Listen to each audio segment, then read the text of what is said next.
السلام عليكم ورحمة الله وبركاته، إزيكم يا اخواتي عاملين إيه؟ يا رب تكونوا بخير. النهارده متعودين إن كل فيديو ننزل بيه لازم نحط تكاية من عندينا تطلّع طعم الأكل تحفة، حتى لو شوية عدس، حتى لو شوية عدس.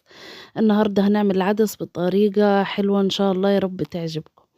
عندي هنا نُص كيلو عدس، أنا هنا غاسلاه كويس خالص، خالص، بادّي له غسلة و2 و3 زي ما أنتم عارفين، وعندي هنا حبّايتين جزر، وعندي هنا حبّايتين بطاطس، وهنا حوالي 4 حبّات أو 5 حبّات من الطماطم.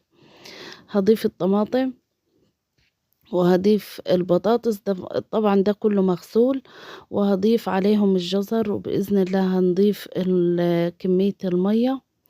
العدس حبايبي يعني بُصّوا لمّا تعملوه بالطريقة دي والله العظيم هيغيّر معاكم الطعم خالص للأحلى، للأحلى صَلِّ والأحسن على يعني، محمد. عليه الصلاة والسلام. وكمان لو في حباية كوسة معاكِ بس ما تكتّريش يعني حطّيها، قطّعيها وحطّيها برضه.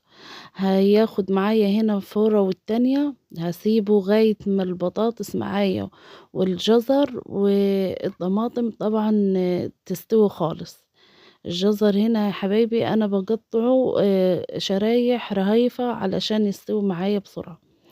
هنا خلاص أنا ضربته في الخلاط أو لو عندِك hand blender ماشي ما فيش مشكلة، وطبعًا هنا هاطُشّه بالبصلة.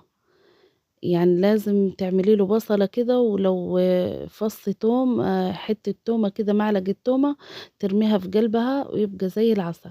وبهنا انتهى معانا العدس، بس هيبقى إيه، الطعم مختلف تمامًا عن العدس اللي بتعمليه كده من غير أي إضافات. زي ما أنتم شايفين أهو بيغيّر الطعم واللون، والله بيبقى اللون زي البرتقاني كده شوية مش عدس أصفر خالص.